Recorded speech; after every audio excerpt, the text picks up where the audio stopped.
Ebyokwerinda olunaku olw'eggulo byanywezeddwa ku bijjukizo by'abajulizi byombi okulaba nga tewali aleeta akacyankalano.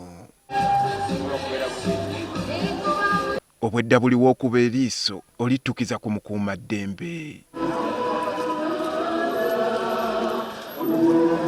Kati okusinziira ku poliisi, abalamazi ku ludda lw'Abakatoliki baasusse mu bukadde 2.5 ate nga mu bakulisitaayo babadde mu 7,000. Aba intelligence ababeera bayingiza abantu n'okubakebera baba bafuna ennamba z'abantu be bayingiza. Wadde ng'omuwendo gwabadde munene, poliisi egamba nti obuzzi bw'emisango bwabadde busaamusaamu. Etololerwa ku okubba amasimu,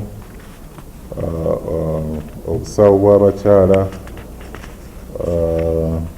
abasazi b'ensawo, mulimu 22 abasangiddwa nga bafuuweeta enjaaye, waliwo abadde bagezaako okwerimbikiriza nga abasawo n'ekigendererwa eky'okufera abalamazi.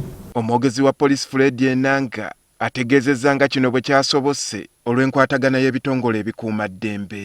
Ebitongole ebikuumaddembe byabadde biri ku bwerinde era byasobodde okukola omulimu omulungi wakati mu kwerinda okw'amaanyi.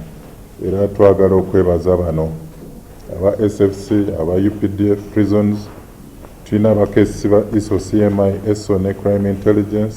N'omwogezi wa poliisi y'ebidduka Michael Kananula ategeezezza nga nabo ku ludda lwabwe bwe byabatambulidde obulungi. Era tusiima abantu mwena abagoberedde abapoliisi baffe ababadde ku nguudo nga babalungamya, ate tubasiima n'olw'empisa ze mwalaze oba enneeyisa ennungi gye mwalaze ku nguudo ne muvugira bulungi abalamazi ababadde ku nguudo era ne batakoneddwa. Ebibalo biraga nti ku mulundi guno abalamazi babadde bangi okukira ku b'omwaka oguwedde.